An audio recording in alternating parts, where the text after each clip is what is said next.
রাজধানীর বনানীর চেয়ারম্যান বাড়ি এলাকায় লরির চাপায় দুই পোশাক শ্রমিক নিহত হয়েছেন। এর প্রতিবাদে সড়ক অবরোধ করে বিক্ষোভ করছেন পোশাক শ্রমিকরা।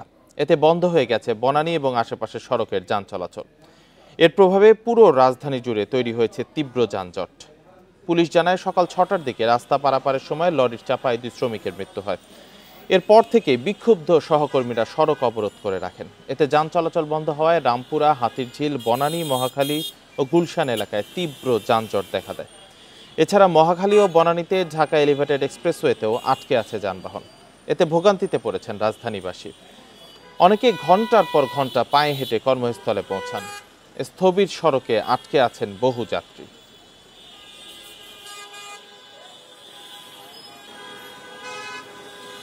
এই ঈদে জামা জুতো অ্যাক্সেসরিজের ডিসকাউন্ট।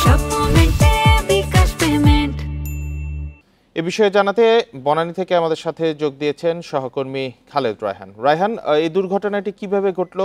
কোনো প্রত্যক্ষদর্শীর বরাতে কি তথ্য আছে আপনার কাছে? আর এই যান চলাচল যে বন্ধ রয়েছে, এতে আসলে কি প্রভাব পড়ছে? দুর্ঘটনাটি কিভাবে ঘটলো সেই বিষয়ে এখন পর্যন্ত সুস্পষ্ট কোনো তথ্য আসলে আমরা কারো কাছ থেকে পাইনি দায়িত্বশীল। তবে সড়কের কথা যদি বলতে চাই, আমরা ঠিক রয়েছি মহাখালী যেই ফুট ওভার ব্রিজটি রয়েছে তার আগেই যে মহাখালী ফ্লাইওভারটি রয়েছে ঠিক সেটির পাশে নিশ্চয়ই দেখতে পাচ্ছেন যে শত শত সাধারণ মানুষ, আমি যদি শত শত না বলি কয়েক হাজার বলি, কারণ সকালে একেবারেই অফিস টাইম ৮টার পর থেকেই সড়কটিকে বন্ধ করে রাখা হয়েছে। এই ৮টার পর থেকে শুরু করে এখন ১১টা বাজে ৩ ঘন্টা ধরেই কিন্তু এই যে বনানী সড়ক সেটি কিন্তু বন্ধ, যার ফলে হাজার হাজার মানুষ যারা সকালবেলা তাদের কর্মস্থলে যাবেন তারা কিন্তু চরম ভোগান্তিতে পড়ছে। নিশ্চয়ই দেখতে পাচ্ছেন যে কি পরিমাণ মানুষ তারা কিন্তু হেঁটে পার হচ্ছে। একই সঙ্গে আমি যদি আরেকটি পাশ দেখাতে চাই, যেটি আমি যদি বলি তেজগাঁ বা মিরপুরে সেই সড়কটি থেকে ফ্লাইওভার দিয়ে নিচে নামার কথা, সেই পুরো সড়কটি কিন্তু একেবারে স্টাক হয়ে আছে, এক জায়গায় স্থবির হয়ে আছে। যানবাহনগুলো কিন্তু এক জায়গায় স্থবির হয়েছে। যেগুলো ব্যক্তিগত বাহন সেগুলোর যারা যাত্রী রয়েছেন তারা অনেকেই হেঁটে চলে গেছেন। বাসের বা গণপরিবহনের যারা যাত্রী রয়েছেন তারাও কিন্তু আমরা দেখেছি যে সকলেই হেঁটে পার হয়ে গেছে। এবং এখানে যাদেরকে দেখতে পাচ্ছেন তারা কিন্তু বিভিন্ন বাসের চালক থেকে শুরু করে বাস সংশ্লিষ্ট লোকজন তারা কিন্তু এখানে একদম স্থবির হয়ে দাঁড়িয়েছে। এবং এই অবস্থা কিন্তু প্রায় বলা যায় যে গত ২ থেকে আড়াই ঘন্টা ধরে একই রকম চিত্র।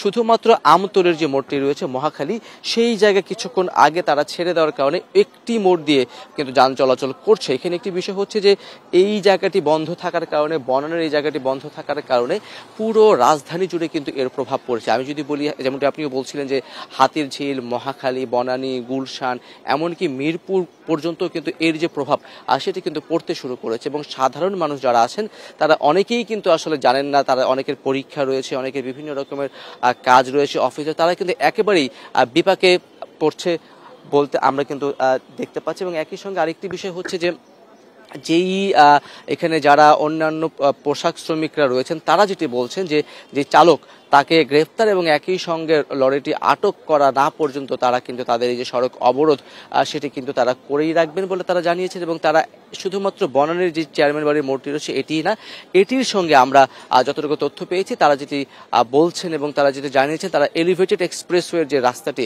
সেটিকেও তারা বন্ধ রেখেছেন। তার মানে হচ্ছে যে বনানীতে ওঠার যে এলিভেটেড এক্সপ্রেসওয়ে এবং নামার যে সড়কটি, এই দুটিকে কিন্তু বন্ধ করে রেখেছে। আমরা এখন সেই পথ দিয়ে এগোতে এগোতে বনানী পর্যন্ত যাব। বনানীতে গিয়ে হয়তো পরের সংবাদে বনানীর কি অবস্থা সেটি জানাতে পারবো। তবে এখান থেকে আমরা যারা আসছেন বনানী তারা অবরোধ করে রেখেছেন, সেক্ষেত্রে আসলে পুরো রাজধানী যেহেতু কার্যত অচল হয়ে যাচ্ছে বা এই যানজটের প্রভাবটা পড়েছে, সেক্ষেত্রে প্রশাসন বা আইন শৃঙ্খলা বাহিনী কি কোনো প্রকার উদ্যোগ নিচ্ছে কিনা, এমন কোনো তথ্য আছে কিনা? দেখুন, এই বিভাগের যিনি ডিসি রয়েছেন ট্রাফিকের, তার সঙ্গে কথা বলেছিলাম। তারা চেষ্টা করছেন বলে আমাদেরকে নিশ্চিত করেছেন যে এই যে সড়ক অবরোধ করে রেখেছে এই অবস্থাটিকে সরানো যায় কিনা সেটিকে তারা কিন্তু চেষ্টা করছেন যে এটিকে তারা যাতে সরে যায় এবং তাদের যে দাবি দাওয়া সেগুলো পূরণ করার জন্য সংশ্লিষ্ট কর্তৃপক্ষ যারা রয়েছেন তাদের সঙ্গে কথা বলা সবগুলোই কিন্তু তারা চেষ্টা করছেন। কিন্তু এখন পর্যন্ত সেই চেষ্টায় তারা সফল হতে পারেনি, এতটুকুই আমরা জানতে পেরেছি। এবং প্রতিটি মোড়ে মোড়ে, বিশেষ করে মহাখালী মোড় এবং এর আশেপাশে যে মোড়গুলো রয়েছে সেই প্রত্যেকটি মোড়ে আমরা দেখেছি ট্রাফিক পুলিশ যেই সড়কগুলো চালু রয়েছে সেই সড়কগুলোতে আমরা দেখেছি যে তারা কিছুটা কাজ করার চেষ্টা করছেন সেই সড়কগুলোতে, যাতে যানবাহনগুলো চলে যেতে পারে সেই কাজগুলো তারা করছেন। কিন্তু এই যে মূল সড়কটি রয়েছে, এই সড়কটিতে কিন্তু তারা এখন পর্যন্ত যান চলাচল স্বাভাবিক করতে পারেনি, এবং এর কারণে কিন্তু গুলশানে যাওয়ার যে রাস্তাগুলো রয়েছে, কালশি দিয়ে মিরপুর যাওয়ার যে রাস্তাগুলো রয়েছে, এবং গুলিস্তান বা এই মুখে তেজগাঁমুখী মহাখালীমুখী যে সড়কগুলো রয়েছে, প্রত্যেকটি সড়ক কিন্তু একেবারে স্থবির হয়ে রয়েছে। এবং নিশ্চয়ই দেখতে পাচ্ছেন যে হাজার হাজার মানুষ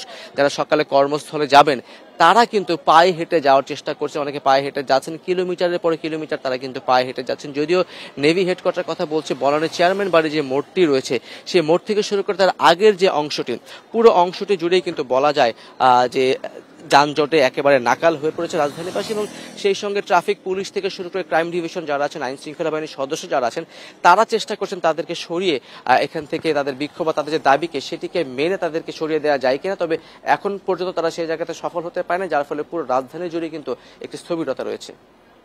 বনানীতে সড়ক অবরোধের বিষয়ে মহাখালী থেকে জানাচ্ছিলেন সহকর্মী খালেদ রায়হান।